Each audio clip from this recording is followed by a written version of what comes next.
નમસ્કાર વિદ્યાર્થી મિત્રો, મારી યુટ્યુબ ચેનલમાં આપનું હાર્દિક સ્વાગત છે. જીકાસમાં ફોર્મ ભરેલ વિદ્યાર્થીઓ માટે જીકાસમાં ફોર્મ ભરાઈ ગયા પછી ઘણા બધા સ્ટુડન્ટને ખબર નથી કે એને વેરિફિકેશન કરવાનું કે નથી કરવાનું. જો વેરિફિકેશન કરવાનું હોય તો શું હોય છે અને વેરિફિકેશન જેનું થઈ ગયું છે એને શું દર્શાવેલું હોય છે. તમે તમારા યુઝરનેમ અને પાસવર્ડ થી તમે લોગિન થશો એટલે તરત જ તમને એની આખું એપ્લિકેશન ઇન્ફોર્મેશન બતાવશે. તમને એપ્લિકેશન ઇન્ફોર્મેશનમાં તમારું એડમિશન અંડર ગ્રેજ્યુએટ રેગ્યુલર તમે જે પસંદ કરેલું હશે, તમારું એપ્લિકેશનનું નામ હશે, એપ્લિકેશન નંબર હશે, તમારા email ID, mobile number, payment status બતાવેલું હશે, જેમાં તમે જોઈ શકશો કે તમારું પેમેન્ટ થયેલું છે, એની પહોંચ તમને એમાંથી મળશે. બાજુમાં ડાઉનલોડ નો ઓપ્શન આપેલો છે, તેમાં તમે ક્લિક કરીને ડાઉનલોડ કરી શકો છો. પછી પેમેન્ટ સ્ટેટસ પૂરું થાય એટલે એપ્લિકેશન સ્ટેટસ સબમિટ તમે કરેલી હશે, MIM PDF થી તમે ડાઉનલોડ કરી શકશો. અને બાજુમાં વેરિફિકેશન સ્ટેટસ આપેલું છે, જેમાં જો તમને વેરિફિકેશન સ્ટેટસમાં નો નીડ ટુ વેરીફાઈડ લખેલું હોય તો એનો મીનિંગ એવો થાય છે કે તમારે વેરિફિકેશન કરવાની જરૂર રહેતી નથી. તમને નીચે એપ્લિકેશન પ્રોસેસ જે આપેલી છે, જેમાં payment, profile, academic, choice, submit અને વેરીફાઈ, આ જે 6 પ્રકારની સ્ટેપ બાય સ્ટેપ આપેલું છે. તમે પેમેન્ટ કરશો એટલે તમારી પ્રોફાઇલ તમને જોવા મળશે.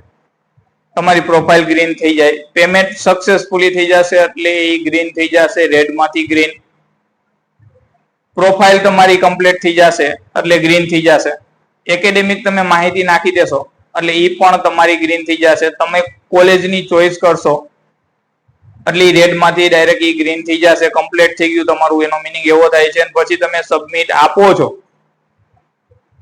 સબમિટ આપો એટલે તરત જ તમારે જે રેડ માંથી પાછું ઈ ગ્રીન થઈ જશે.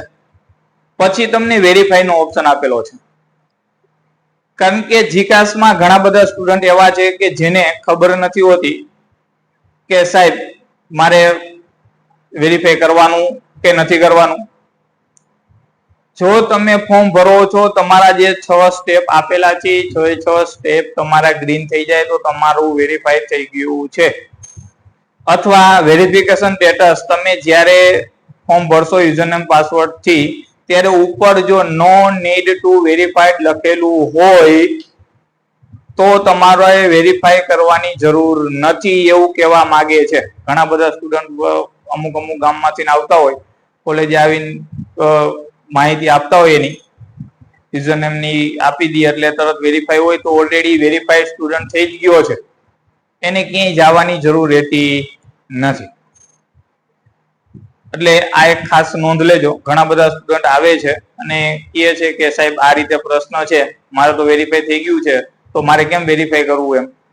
અને જો વેરીફાઈડ ન થયેલું હોય તો તમને અહીંયા વેરિફિકેશન સ્ટેટસમાં બીજું લખેલું હશે અથવા તમને મેસેજ આવશે જીકાસ દ્વારા, તો તમારે વેરીફાઈ નજીકની કોલેજમાં જઈને કરવાનું છે. અને કોલેજ કરી દેશે એટલે તમારું વેરિફિકેશન સ્ટેટસમાં વેરીફાઈડ લખેલું હશે અને તમારા નીચેના જે સ્ટેપ છે એ સ્ટેપમાં વેરીફાઈડ ગ્રીન થઈ ગયેલું હશે. જો કાંઈ માહિતી જોતી હોય તો કોમેન્ટમાં કહેજો મને, તો હું આપતો રહીશ. ના વિડીયો બને ત્યાં સુધી જેને જરૂરિયાત છે એને શેર કરજો અને ચેનલને સબસ્ક્રાઇબ ન કરી હોય તો કરી લેજો. અસ્તુ. જય હિન્દ. આભાર.